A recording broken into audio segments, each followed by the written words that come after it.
அதை இன்னைக்கு மறந்துடாதீங்க. அதை நீங்கள் மறக்காதீங்க. எல்லாரும் சொல்லுங்கள், ஆண்டவரே என் பக்கபலமாய் நீர் இருக்கிறீரப்பா, என் பக்கத்துணையாய் நீர் வருகிறீர் ஆண்டவரே, என் பக்கபலமாய் நீங்கள் இருக்கும்போது குறை ஒன்றும் இல்லை ஏசப்பா,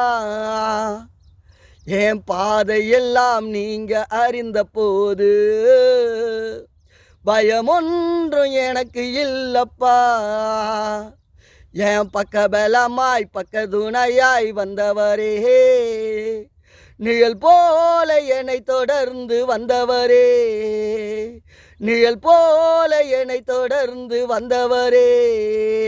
தேவ பிள்ளைகளே, நீங்கள் ஆராதிக்கிற தேவன் நிழலை போல உங்களை தொடர்ந்து வருகிறார்.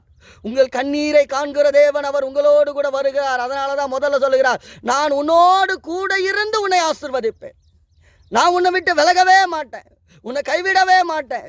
மனிதர்கள் மறக்கலாம், உன்னை அழைத்தவர் நான் உன் கூடவே தான் இருப்பேன், ஏன்னா நான் தானே வாக்கு கொடுத்திருக்கிறேன். ஆமென். நம்புறீங்களா? இயேசுசாமியை விசுவாசிக்கிறீங்களா? அவர் உங்கள் கூட தான் இருக்கிறாருன்னு இந்த நாளில் இந்த வார்த்தையை பார்த்து கொண்டு இருக்கிற தேவ பிள்ளைகளே, அவர் உங்கள் கூட தான் இருக்கிறார். நீங்கள் துன்பத்தின் நாட்கள் வரும்போது ஒருவேளை தேவனை மறந்திருக்கலாம், ஆனால் அவர் உங்களை மறக்கவே இல்லைம்மா, அவர் உங்களை மறக்கவே இல்லை. எத்தனை நாட்களாய் கண்ணீர்களாய் இருந்தீர்கள், எத்தனை நாட்கள் துக்கத்தோடு கூட வாழ்ந்தீர்கள், அது எல்லாவற்றிற்கும் முடிவு கொடுப்பதற்காகவே கர்த்தர் உங்கள் கூடவே இருந்தார்.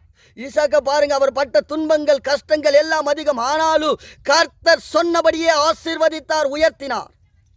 தேவ பிள்ளைகளே, நிச்சயமாக இன்றைக்கும் உங்களுக்கு வாக்கு கொடுத்த தேவன் அவர் உங்கள் கூடவே இருந்து உங்களை ஆசீர்வதித்திருக்கிறார். நீங்கள் நிச்சயமாக கர்த்தராலே ஆசீர்வதிக்கப்பட்டவர்கள் தான். சந்தேகப்படாதீங்க தேவன் மேல. நிச்சயமாக கர்த்தராகிய இயேசு கிறிஸ்து உங்களை ஆசீர்வதித்து உங்களை உயர்த்தி நீங்க கர்த்தருடைய பிள்ளைகள் என்று சாட்சி சொல்லுகிற அளவுக்கு உங்க குடும்பத்தில் ஒரு புதிய தலைமுறையை தேவன் உண்டாக்க போகிறார், புதிய சந்ததியை உருவாக்க போகிறார், புதிய ஆசீர்வாதத்தை உங்களுக்கு கட்டளையிட்டு இருக்கிறார். வாக்கு கொடுத்த தேவன் நான் உன்னோடு கூட இருந்து உன்னை ஆசீர்வதிப்பேன் என்று சொன்னபடியே இன்றைக்கு உங்களோடு கூட இருந்து உங்களை ஆசீர்வதித்திருக்கிறார். நீங்கள் ஆசீர்வதிக்கப்பட்ட ஒரு தலைமுறையாய் தேவன் உங்களை உயர்த்தி இருக்கிறார். கர்த்தரை நம்புகிற நீங்களோ செழிப்பான வாழ்க்கையை வாழப் போகிறீர்கள். ஹல்லேலூயா.